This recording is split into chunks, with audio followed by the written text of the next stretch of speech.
एक सिहरन भरी रात, स्वामी समर्थ की अदृश्य सवारी। वो रात बड़ी अजीब थी। हवा ठंडी थी, पर अजीब सी गर्माहट भी महसूस हो रही थी।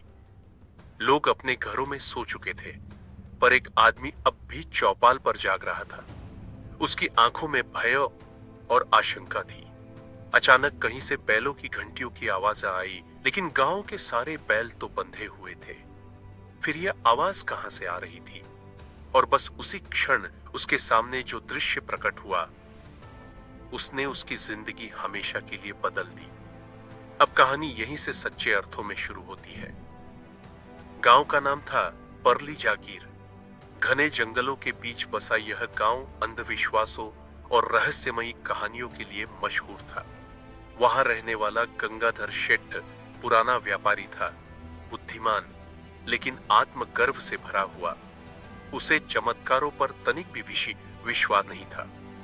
एक दिन गांव की सीमा पर किसी साधु के आने की चर्चा हुई। लोग कहने लगे, अरे, अक्कलकोट के स्वामी समर्थ पधारे हैं। उन्होंने कई लोगों की मनोकामना पूरी की है।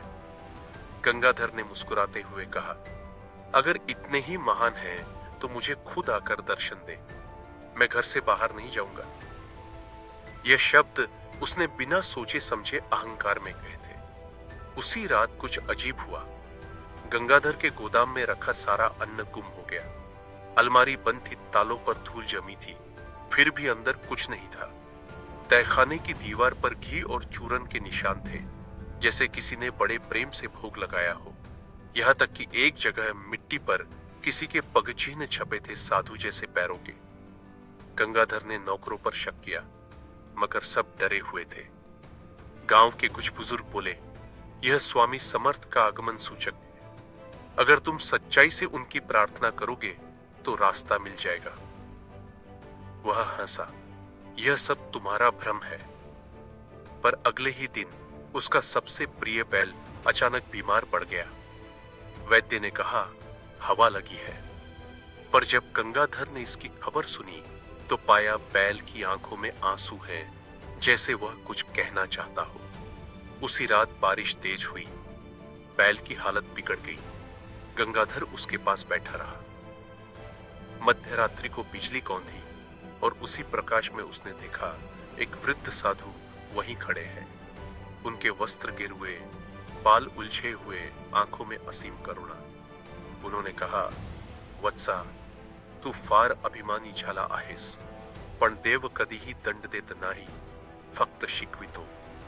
बेटा, तू बहुत अहंकारी हुआ है, पर भगवान दंड नहीं देते, केवल सिखाते हैं।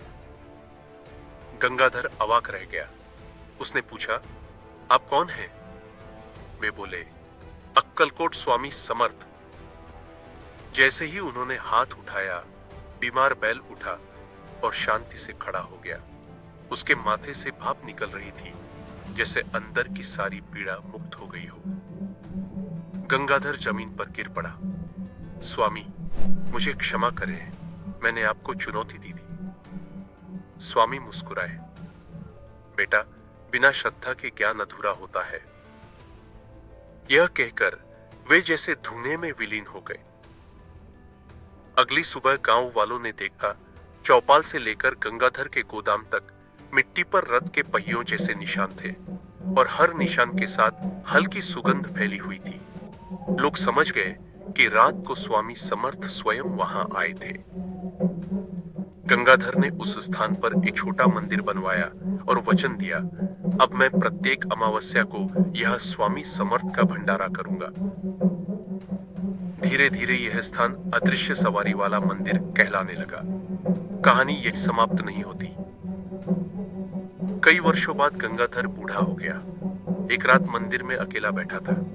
हवा में वही पुरानी घुंघरूओं की आवाज आई। उसने आंखें खोली और महसूस किया वही आलोक चारों ओर फैल रहा है। और फिर उसकी आंखों के सामने एक अदृश्य शक्ति प्रकट हुई।